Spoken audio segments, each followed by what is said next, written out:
All right, welcome back. Time for New Music Tuesday. John Coons is here from Waterloo Records, a solo act this week. But that's right. We're always happy to have Waterloo Records represented.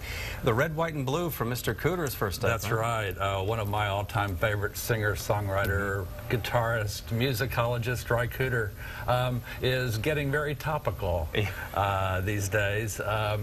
This is a record he entitled Election Special, and the thing that I love about this record is it really engages us as citizens to really pay attention to what our responsibility is as far as all this is concerned. So all these, certainly he's ripping the left and ripping the right, as they probably richly deserve to be ripped. But a lot of it really comes down to how engaged are we, how informed are we, and what can we do. And Ry hits on all these things and does it in a great, entertaining way. All right, so very timely, obviously. Yes. Yeah, less than 2-3 months before the election. Right. And next up, you've got... next up is The Darkness. Yeah, we had the Queen's Jubilee, the Olympics, and now The Darkness from England. Right. This is entitled Hotcakes, and it's their third release, British hard rock glam band.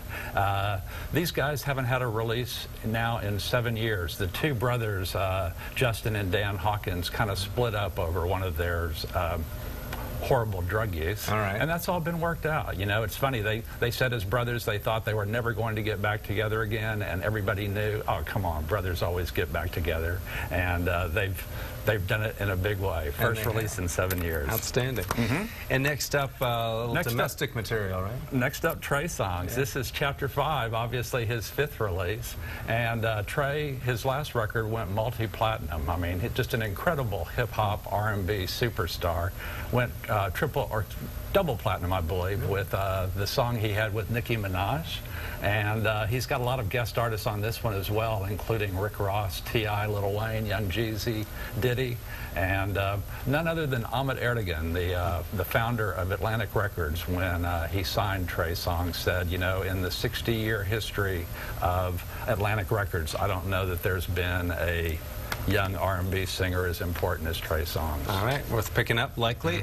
Bill Fay's up next. Bill Fay, this is a really interesting story. Right. The record is entitled Life is People, and Bill had 2 records out in the early 70s that really kind of went nowhere, even though he's an incredible singer, songwriter, pianist.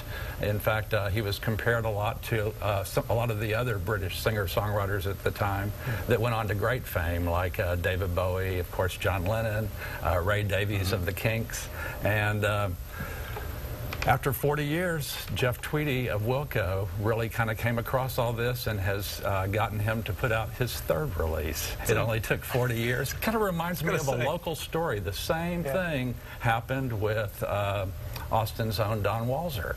And I'm hoping that the same things happen for Bill Fay. Different type of music and all that sort of thing. I'm not making comparisons musically, but in terms of the backstory. 40 years. Between albums. Well, and, you know, he went and had a career that wasn't in music, although he never gave up music, just like Don Walser. Patience pays off, right? Yeasayer? Yeasayer. This name. 3rd release. This is entitled Fragrant World, and it's a hulking beast of a record. It really deals with the schizophrenia of the modern world, and they do that by heaping on all these electronics and just piling on more music and more music over incredible vocals, and it's hulking. That's all there is to say about it. We've got a listening party for this at 1 p.m. today with free Austin's Pizza, so anyone can come by and check that out. This comes on vinyl with a nice download, but it's also really multicolored vinyl, and for anyone buying it, there's also really a very cool, I don't know if you can see that or not, but a little 45. A 45 that see the the nice marbly pattern there on that? Yeah, it's kind of trippy, Very nice. Very cool. And in the time we've got left, we're timing it up pretty well. The last album of the band. Vallejo, Austin's own Vallejo. This is their first record in 4 years. 10 tracks of their wonderful Latin rhythm, hard rock. And there's just something that's undeniable about the chemistry these brothers create on stage. And they're going to be on the Waterloo stage today at 5 p.m.